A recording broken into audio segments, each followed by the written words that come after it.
Welcome to my channel ఆధ్యాత్మిక విశేషాలు. రెండోపాఖ్యానాన్ని ముగిస్తూ వశిష్ఠుడు ఏమంటున్నాడు అంటే, రామచంద్ర బాలుడువైనా ఒక్క విషయం గ్రహించవయ్యా, అసలు ఈ శరీరం ఎలా ఏర్పడింది? అన్యేన రచితో దేహక,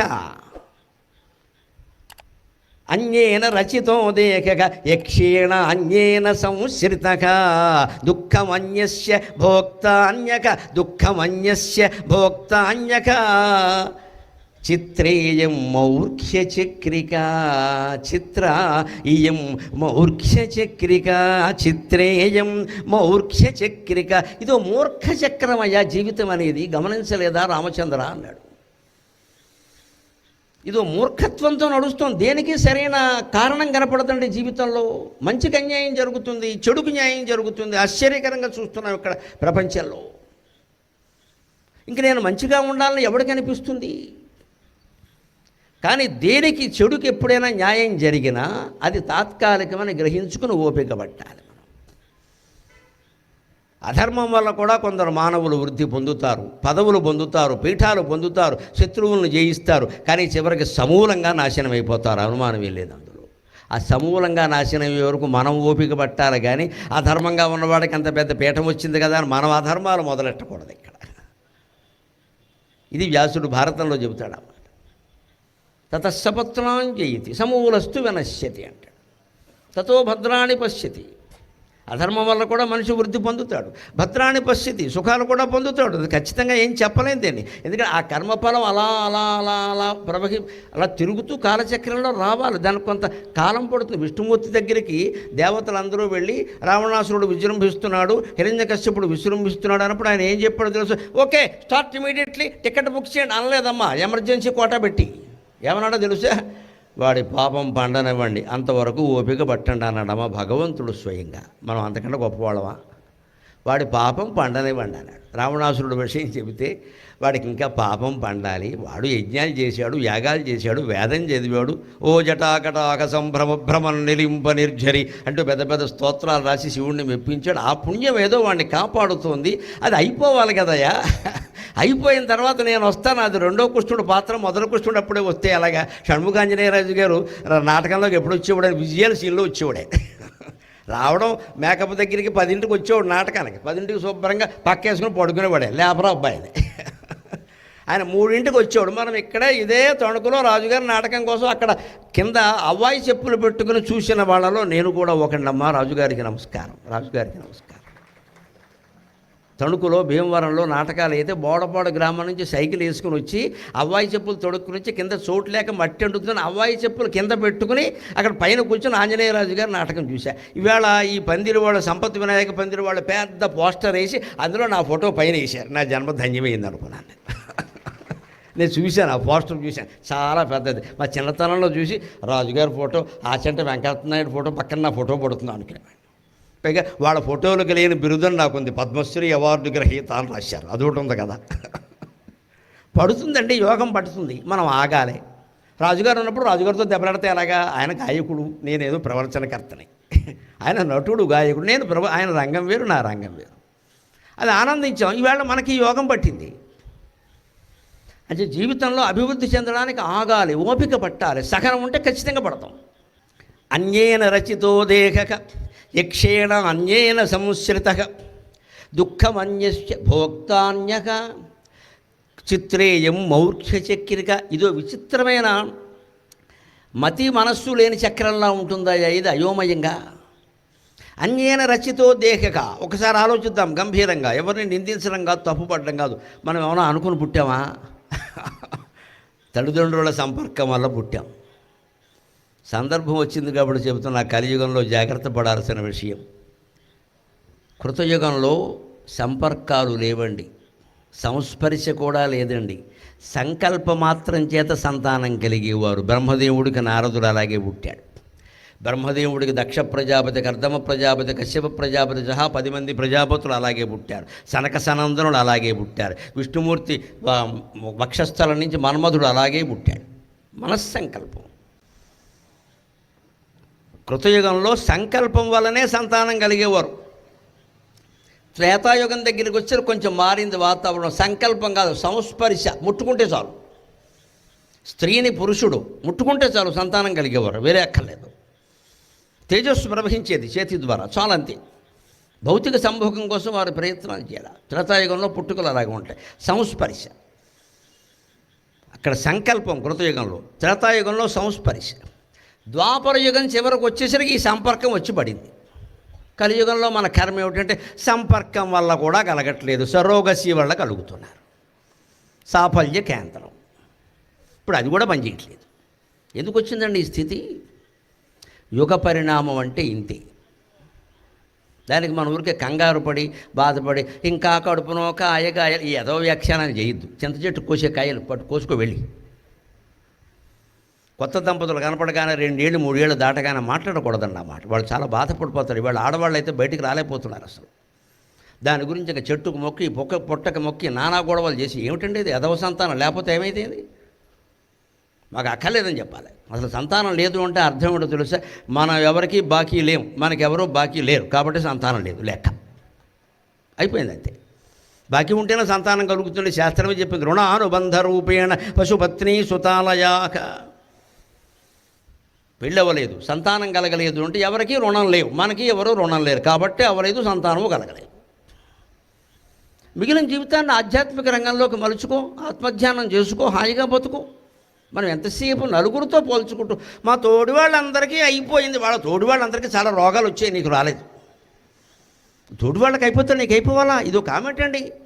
నేను మొహమాటం లేకుండా చెబుతున్నానమ్మా, దయచేసి వ్యాఖ్యానాలు మార్చండి. వ్యాఖ్యానం మారితే వ్యవస్థ మారుతుంది, వ్యాఖ్యానం మారితే వ్యవస్థ మారుతుంది. సంతానం లేని వాళ్ళని సంతానం గురించి పలకరించకండి. ఐశ్వర్యం లేని వాళ్ళ దగ్గర డబ్బు గురించి మాట్లాడకండి. అందంగా లేని వాళ్ళ దగ్గర అందం గురించి మాట్లాడకండి. హోదాలో లేకుండా మామూలుగా ఉండే వాళ్ళ దగ్గర మీ హోదాన్ని ప్రదర్శించకండి. వీలైనంత దాచేయండి దాన్ని. నువ్వు వాడిని బాధపడితే మనకేం వస్తుందండి? వాడు సంతోషంగా ఉండాలి. కానీ మన హోదా ప్రదర్శించవలసింది అక్కడ. ఇప్పుడు నేను కారులో అక్కడి నుంచి కృష్ణారావు గారి ఇంటి దగ్గర నుంచి వస్తూ ఉంటే ఒక అతను ఎవరో ఆ పక్కన నుంచున్నాడు, ఇలా దీనంగా చూస్తున్నాడు ఇలాగా. నేను కాసేపు ఇలా చూశాను. వెంటనే డ్రైవింగ్ సీట్లో ఉన్నాయని అన్నారు, అంజిబాబు గారు అన్నారు, అతను రిక్షా వాడండి, మధ్యాహ్నం 4 గంటల నుంచి మీ దర్శనం కోసం కూర్చున్నాడు అన్నారు. నాకు ఒళ్ళు జలధరించిందమ్మా ఒక్కసారి భగవంతుడు పట్టించిన యోగానికి. 4 గంటల నుంచి వాడు కిరాయిలు మానేసి కృష్ణారావు గారి ఇంటి దగ్గర కూర్చున్నట్ట. ఈయన బయటకు వస్తాడు చూడాలని. నేను కారు ఆపేసి అద్దం దించి అతన్ని పిలిచి చేతిలో చెయ్యేసి ఆశీర్వదించి అభినందించి పంపించానమ్మా. నాకు మా అమ్మ చేతితో అన్నం తిన్నప్పుడు ఎంత ఆనందం కలిగిందో అతని చేతిలో చేయగలిగితే అంత ఆనందం కలిగింది. అతనికి ఎంత ఆనందం కలిగిందో కళ్ళ నీళ్ళు. ఇక ఈరోజు కిరాయిలు ఎక్కల, అన్నం ఎక్కల, నిద్ర కూడా పట్టదు వాడికి. అలా పడుకుంటాడు. నా గురువు గారు కనిపించారు, నా చేతిలో చేయేశారు. ఏమైంది ఇందులో?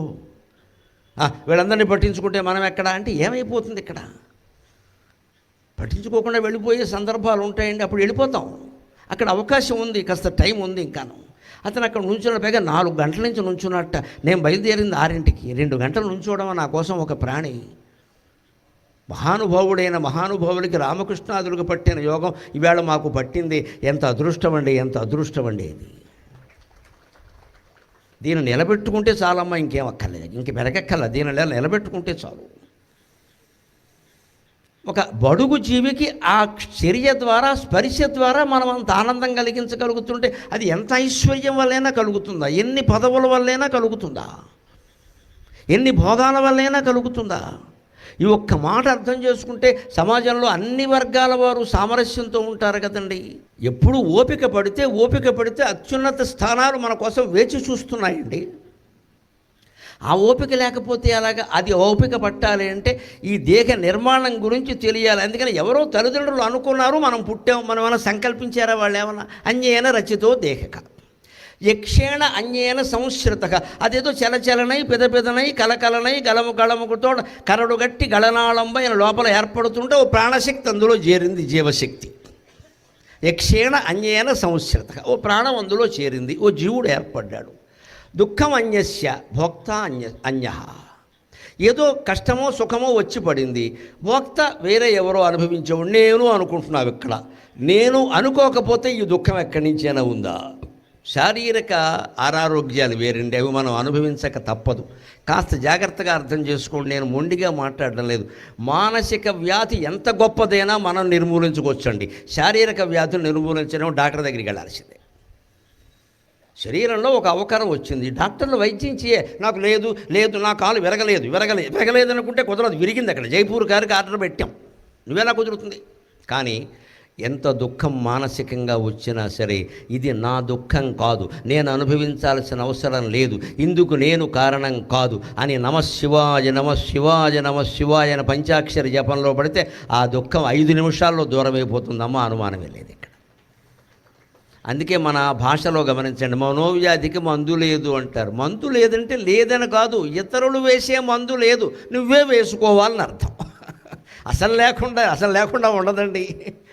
మనోవ్యాధికి మందు లేదు అంటే దానికి ఏదో బి కాంప్లెక్స్ బిళ్ళలోనూ ట్యాబ్లెట్లు ఎనస్థీషియా ఇవి మందులు కావు, నువ్వు వేసుకోవాలి. నీకు వేసుకోవడం ఇష్టం లేనంత వరకు ఎవడు ఎన్ని బిళ్ళలు వేసినా ఉపయోగం లేదు. అంటే మనోవ్యాధికి మందు మనమే ఇప్పుడు మరింత తేలిక. డాక్టర్ దగ్గరికి వెళ్ళక్కర్లేదు, మనం చెయ్యి జాపక్కర్లేదు, వారు కాళ్ళు జాపక్కర్లేదు, లెక్కలక్కర్లేదు, డబ్బులు ఎక్కర్లేదు, బిల్లు ఎక్కర్లేదు, ఇంట్లో కూర్చొని మనమే వేసుకోవచ్చు. మానసికమైన వ్యాధి ఎలా వస్తుందండి? ఈవేళ చాలామందిని పీడిస్తున్నది మనోవ్యాధి. నాకు ఇంకా ప్రమోషన్ రాలా, మా తోడు వాళ్ళందరికీ వచ్చేసింది. మా తోడు వాళ్ళందరికీ పెళ్ళి అయిపోయింది, నాకు అవలా. ఏమిటో అయింది కానీ నాకు అంత అందమైన అమ్మాయి దొరకలా. తణుకు బజార్లో దొరుకుతుంది. ఆవిడ ఎంతకంటే 6 సంబంధాలు వచ్చాయి, ఆ 4వ పెళ్లి కొడుకుకి ప్యాకేజీ ఎక్కువ, వాడికి లీకేజీ కూడా ఎక్కువమ్మా. నేను అనవసరంగా ఇది చేసేసుకున్నా. ఇవ్వండి మన మనోవ్యాధులు. ఇది శారీరక వ్యాధి కాదు. ఇదేం కాలు విరిగిందా, చెయ్యి విరిగిందా, క్యాన్సర్ వచ్చిందా, ఏమొచ్చింది? నీ మనసులో ఓ జబ్బు వచ్చింది, దాన్ని నువ్వు పోగొట్టుకోలేవా? దానికి వైద్యులు ఎందుకు? ఇవ్వండి మన వ్యాధులు. వీటి కారణంగా బీపీలు షుగర్లు అన్నీ వస్తున్నాయి. తర్వాత ఇవి పెరిగిపోయి వాటిని మొదట్లోనే తుంచేస్తే ఏమి రావండి. పైగా దీనికి ప్రధానమైన కారణం పోలిక. ఈ పోలిక ఎందుకండి? Everybody is unique. సృష్టిలో ప్రతి ప్రాణి ఒక యూనిక్, ఒక ప్రత్యేకమైన జీవి. నువ్వు ఇంకో జీవిలా ఉండడం కోసం నిన్ను సృష్టించలేదమ్మా, నువ్వు ప్రత్యేకంగా ఉండడం కోసమే భగవంతుడు సృష్టించాడు. అంచేది ఏ జీవితోనూ మనం పోల్చుకోవాల్సిన అవసరం లేదు. We are unique. మనం ఎందుకోసం పుట్టామో అందుకోసం బతుకుతాం. మద్దులపల్లి సుబ్రహ్మణ్య శర్మ గారని గొప్ప అవధానం ఉండేవాడు ఓ 70-80 ఏళ్ల క్రితం.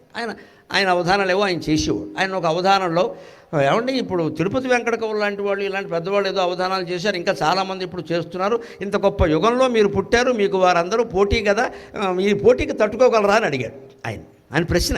ఆశుపద్యం అది. ఆయన ఆశుపద్యం ఎంత చక్కగా చెప్పాడు మహానుభావుడు. ఏమాత్రం అహంకారం లేకుండా. అంటే అందరూ పెద్దవాళ్ళు ఉన్నారా, అయితే నేను అవధానాలు చేయకూడదా అని. నేను నా ఎంత వాడను, నేను గలుగ జరుగవలసినదేదియో జరుగగలదు. నేను నా ఎంత వాడను, నేను గలుగ జరుగవలసినదేదియో జరుగగలదు. నాకు వలసిన ప్రజ్ఞయే నాకు గలదు, అతిశయోక్తులతోనేమి ఆర్యులారా. ఇదే ఆయన చెప్పిన పద్యం. ప్రతి అవధాని, ప్రతి కవి ఆనందించే మాట. నేను నా అంతవాణ్ణి, నేను పుట్టగా ఈ భూమి మీద ఏం జరగాలో అది జరుగుతుంది. అందుకోసమే భగవంతుడు నన్ను పుట్టించాడు. నాకు తగినంత ప్రజ్ఞయే నాకు కలదు. నాకు తిరుపతి వెంకట కవుల ప్రజ్ఞ, కొప్పరపు కవుల ప్రజ్ఞ, ఇంకోళ్ళ ప్రజ్ఞ నాకు ఎక్కల. నా ప్రజ్ఞ నాకుంది. నాకు తగినంత ప్రజ్ఞయే నాకు కలదు.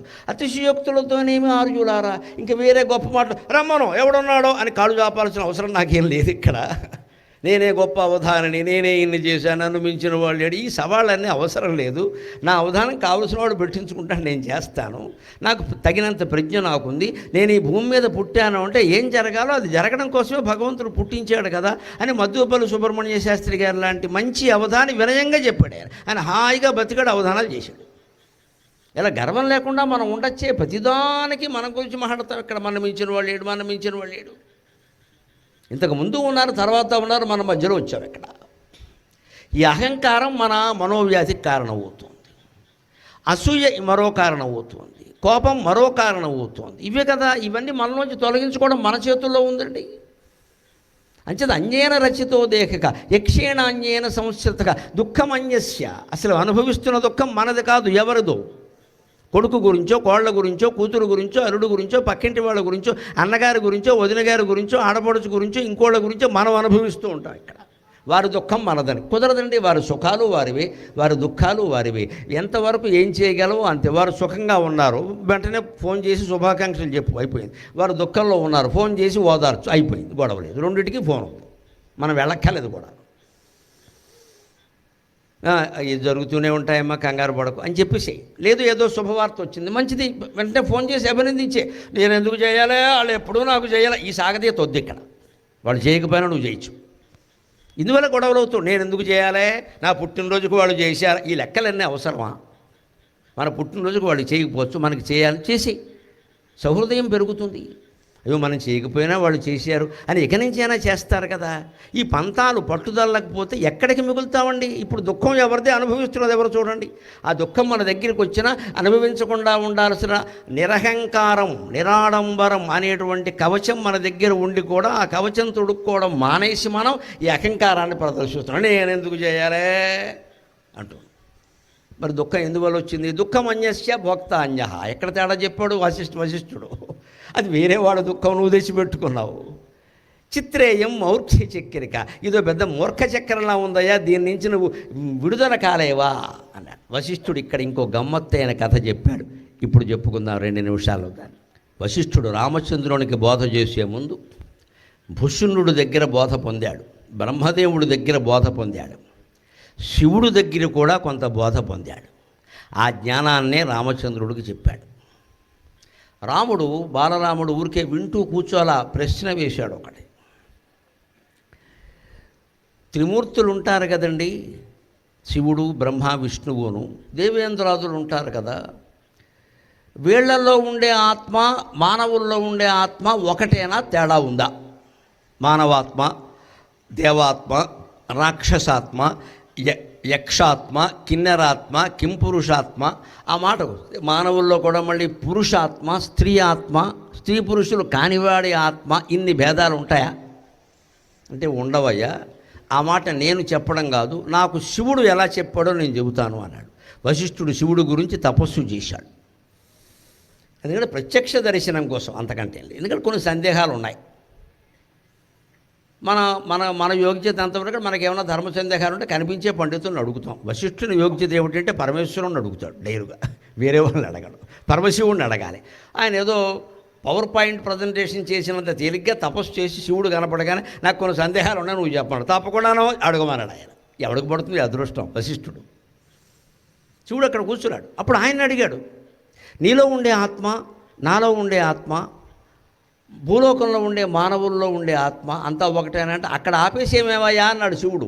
నాలో ఉండే ఆత్మ, నీలో ఉండే ఆత్మ, భూలోకంలో ఉండే మానవుల్లో ఆత్మ అని ఆపేసేమేమిటయా? కుక్కలో ఉండేది, నక్కలో ఉండేది, డైనోసారస్లో ఉండేది కూడా ఒకటే అని చెప్పాడు. ఇది ఎక్కడుంది మనకి? ఆ బ్రహ్మకీట జనని వర్ణాశ్రమ విధాయిని లలితా సహస్రంలో ఉంది. బ్రహ్మదేవుడు మొదలు సాలెపురుగు వరకు ఉండే అన్నిట్లోనూ ఒకే ఒక తంతువు, జీవతంతువు అమ్మవారు ఆదిశక్తి. అంతేకాదు మనీషా పంచకంలో కూడా ఉండదు. యా బ్రహ్మాది పిపీలికాం తదనుషు ప్రోత జగత్సాక్షిణి జాగ్రత్స్వప్న సుషుప్తిషు స్ఫుటతర యా సంవిదుజృంభతే యా బ్రహ్మాది పిపీలికాం తదనుషు ప్రోత జగత్సాక్షిణి సైవాహం నచ దృశ్యవస్త్వితి దృఢప్రజ్ఞా యస్యాస్తి చేత్ చండాలోస్తు సతుద్విజోస్తు గురురిత్యేష మనీషా మమ. యా బ్రహ్మాది పిపీలికాంతతనుషు, బ్రహ్మదేవుడు మొదలు చిన్న కీటకం వరకు ఉండే వాళ్ళ శరీరాల్లో ఉండే జీవతంతువు ఒకే ఒక ఆత్మ. ఆ జీవతంతువు కూడా కారణమైంది ఆత్మ, నిజానికి ఆ తంతువు కాదు. అది నేను అని తెలుసుకోగలిగితే ఈ జీవితాన్ని పట్టుకుని, ఈ దేహాన్ని పట్టుకుని ఎవడు వేలాడ్డయ్యా, దుఃఖం ఎక్కడది, సుఖం ఎక్కడది అన్నాడు. అందుకని ఇక్కడ శివుడు ఏం చెబుతున్నాడంటే, నీవు మానవులతో ఆపేయకు, ఇంకా జీవులు చాలా నీచ జీవులు అనుకునేవి కూడా ఉన్నాయి కదా, విషపురుగులు అనుకునేవి కూడా ఉన్నాయి కదా, భయంకరంగా కనిపించే గొంగళి పురుగు లాంటివి ఉన్నాయి కదా, ఇవన్నిట్లోనూ ఉన్నది ఒకటేనయ్యా. యచ్చిత్తత్వం తరుంధత్యాగ యచ్చిత్తత్వం తవానగా. ఆయనతోనే మొదలు పెడుతున్నాడు భాషను. వినేవాడు వశిష్ఠుడు కదా. యచ్చిత్తత్వం త్వరుంధత్యాగ యచ్చిత్తత్వం తవానఘ యచ్చిత్తత్వం తు పార్వత్యాగ యచ్చిత్తత్వం గణేశ్వరే యచ్చిత్తత్వం తు పార్వత్యాగ యచ్చిత్తత్వం గణేశ్వరే తద్దేవ ఇతి తత్వజ్ఞాక విదురుత్తమ బుద్ధయక. ఏ ఆత్మ దాని నుంచి పుట్టిన ప్రతిబింబంగా పుట్టిన మనస్సు ఎలా ఉన్నాయంటే అరుంధతీ దేవిలో ఏది ఉందో అదే నీలో ఉంది. యచ్చిత్తత్వం తు అరుంధత్యాగ యచ్చిత్తత్వం తవానక.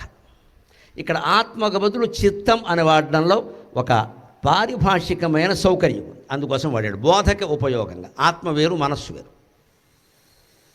అందుకే మనశ్శాంతి అంటాం బతుకున్నంతకాలం, పోయాక ఆత్మశాంతి అంటాం, పోయాక మనశ్శాంతి అనం, పోయిన వాడికి ఆత్మశాంతి అంట.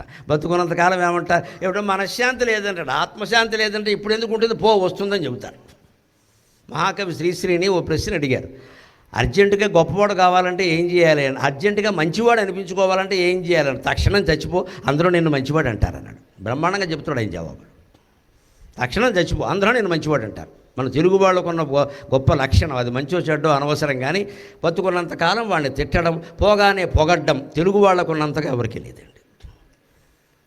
బతుకున్నంతకాలం వాళ్ళని తిట్టడానికి, పోగానే పొగడ్డానికి తెలుగు వాళ్ళంత గొప్పవాళ్ళు ఎవరు లేరని చెప్పాడు శ్రీశ్రీ. బతుకున్నంతకాలం తిడుతూనే ఉంటాం, వాడి ప్రసక్తి ఎక్కడొచ్చినా సరే ఏదో వంకర మాట్లాడు, పోగానే మాత్రం ఆయన లేని లోటు తీర్చలేందండి. వీడికి ఆనందంగా ఉంది లోపల, ఎందుకంటే పోయాడు కదా, తనకి పోటీ తప్పింది. ఈ దొంగ మాట అండి ఇది. నువ్వు బతుకున్నంతకాలం తిట్టవలసిన అవసరం లేదు, పోయాక వెంటనే పొగడాల్సిన అవసరం ఏముందో అది చెప్పు. పోయాక పొగట్టడం వేరే విషయం, బతుకున్నంతకాలం ఎందుకు తిట్టాలి? అప్పుడు కూడా ఏదో మెచ్చుకోవడం ఇష్టం లేకపోతే ఎవరు మెచ్చుకోరాదా? ఊరుకో, ఆ ప్రసక్తి రాగానే ఊరుకో. నేను మాట్లాడలేనంటే నాకు ఇష్టం లేదని చెప్పు. ఎందుకు పనిగట్టుకుని తిట్టాలి? అప్పుడు పనిగట్టుకుని ఎందుకు పొగడాలి? విన్నవాళ్ళు ఏమనుకుంటారు? ఈ ద్వంద్వ ప్రవృత్తి అనేక రకాల రోగాలకు కారణం. దానికి కారణం చిత్తం. అందుకని ఆత్మ కారణం కాదయ్యా, ఆత్మ అన్నిట్లో ఒకటే. కానీ నేను ఒక రకంగా, పార్వతీదేవి ఒక రకంగా, వశిష్ఠ మహర్షి నువ్వు ఒక రకంగా, అరుంధతీదేవి ఒక రకంగా, విశ్వామిత్రుడు ఒక రకంగా, అలాగే అందరూ గణేశ్వరుడు ఒక రకంగా, ప్రమథగణాలన్నీ ఒక రకంగా ఎందుకు ప్రవర్తిస్తున్నాయంటే మనస్సులో తేడా అన్నాడు ఆయన. అవునా కాదా? బోళ్ళు మంది కవులు ఉంటారు, బోళ్ళు మంది పండితులు ఉంటారు, బోళ్ళు మంది ఉపాధ్యాయులు ఉంటారు, బోళ్ళు మంది మహిళలు ఉంటారు. అందరి మనస్సులు ఒకలా ఉన్నాయా? ఒకే రంగంలో ఉన్నవాళ్ళు అందరి మనస్సులు ఒకలా ఉన్నాయండి. వశిష్ఠ విశ్వామిత్రులిద్దరూ సప్తర్షుల్లో ఉన్నవాళ్లే. కశ్యప, అత్రి, జమదగ్ని, భరద్వాజ, గౌతమ, విశ్వామిత్ర, వశిష్ఠ, వీళ్ళు కదా ఈ కాలానికి సప్తర్షులు అంటే. మరి విశ్వామిత్రుడు పక్కనే వశిష్ఠుడు ఉన్నాడు. వశిష్ఠుడికి ఉన్నటువంటి శాంతం విశ్వామిత్రుడికి ఉందా? విశ్వామిత్రుడు సృష్టించినటువంటి అపరస్వర్గాన్ని వశిష్ఠుడు సృష్టించాడా? వశిష్ఠుని కుమారుణ్ణి 100 మందిని కేవలం శాపమాత్రం చేత విశ్వామిత్రుడు దగ్ధం చేస్తే ఒక్క ప్రతీకార చర్య కూడా తీసుకోకుండా శాంతంగా ఉండిపోయాడమ్మా వశిష్ఠుడు. అందుకనే యోగ వాసిష్టం అన్నారు, యోగ విశ్వామిత్రం అనలేదు. నాకు పక్షపాతం ఏం లేదు, మా ఋషి విశ్వామిత్రుడు, మాది కౌశికసి గోత్రం. కానీ ఏది ధర్మమో దాన్ని చెప్పడమే నాకు అలవాటు. వశిష్ఠుడే గొప్పవాడు విశ్వామిత్రుడు కంటే అనుమానం లేదు. మా ఋషి కాబట్టి గొప్ప అనక్కల్లా, ఆయన గొప్పతనాలు వేరే ఉన్నాయి. మనది కాబట్టి గొప్ప అంటామండి. ఇప్పుడు మన వంశం గొప్పది, మా ఋషి గొప్పవాడు, మా కులం గొప్పది. ఈ దరిద్రమే కదా రాజకీయాన్ని కూడా పాడు చేసింది. ఇక్కడ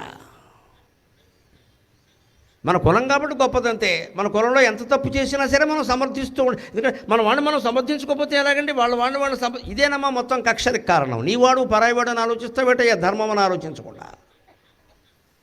ధర్మం అని ఆలోచించాలి కదా, అవి ఒక్కడికి ఆలోచన రాదండి. మన వాళ్ళని మనం సమర్థించుకోవాలి. ఈ మనవాళ్ళు అనేది ఎక్కడి నుంచి వచ్చింది? ఇందాక చెప్పాడు, నాకమస్మి చాన్యోమి, ఈ దేహమే నాది కాదు, నాకెవడూ లేడు, నేనెవడికి చెందను. ఇక మనవాళ్ళు ఎవరండి? అర్థం లేకుండా ఇదో గుంపు, ఇదో ముఠ, కులం పేరు మీద, మతం పేరు మీద, ప్రాంతం పేరు మీద, అవసరమైతే కుటుంబం పేరు మీద, బంధుమిత్రుల పేరు మీద ఓ ముఠాని మనం మెయింటైన్ చేసి వీళ్ళందరికీ కాఫీలు ఇచ్చి, టిఫిన్లు ఇచ్చి, భోజనాలు పెట్టి మనవాళ్ళని గొప్పలు చెప్పుతూ ఉంటాం. ఇక్కడ దాంతో కృత్రిమ ధైర్యాన్ని పొందుతాం, అసలు ధైర్యం పోయి. వీళ్ళందరూ మనం కాపాడుతారని ఏం లేదు. ఇక్కడ అవసరమైన సందర్భం వస్తే మొత్తం పారిపోతారు, ఉప్మా తిన్నవాళ్ళే పారిపోతారు. ఏంటంటే ఆ టైంకి మా ఇంట్లో అనుకోంది జరిగిందన్నాడు, ఏం జరగలేదు, వీడికి రావాలని లేదంతే. ఎవడు మన కాపాడు ఇక్కడ. అంచేత పార్వతీదేవిలో, నాలో, గణపతిలో, కుమారస్వామిలో, విశ్వామిత్రుల్లో, వశిష్ఠులో, కుక్కలో, నక్కలో, సమస్త జీవజాతుల్లో ఉండేటువంటి చిత్తత్వం ఒక్కటే. అప్పుడు మళ్ళీ వశిష్ఠుడు శివుణ్ణి వేసిన ప్రశ్న, అయితే జీవుడు దేవుడు ఎందుకు కాలేకపోతున్నాడు? అందరిలో ఉన్నది ఒకటేగా, మరి ఆ జీవుడు దేవుడు కావాలి కదా అంటే, నేను దేవుణ్ణి నేను వాడు అనుకుంటే కదా అన్నాడు. నేను జీవుణ్ణే అనుకుంటున్నాడు, నా పేరు ఇది అన్నాడు, నాకు రూపం, నామం రూపం ఈ రెండే మన మోసం చేస్తున్నాయండి. ఒకటి మనకు రూపం ఉంది, ఈ రూపానికి ఒక పేరు ఉంది. ఈ నా నామరూపే నిజతే సర్వత్ర వ్యభిచారత అనామరూపం సర్వము స్యాత్ ఇది వేదాంత డిండిమక నజీవ బ్రహ్మణోర్భేదక నామ్నా రూపేణ విద్యతే నామ్నో రూపస్య మిథ్యాత్వాత్ ఇది వేదాంత డిండిమక. వేదాంతం అనే పేరు ఢంకా బజాయించి చెబుతోంది, నామరూపాల వల్లే మనుషుల్లో భేదాలు వచ్చాయి.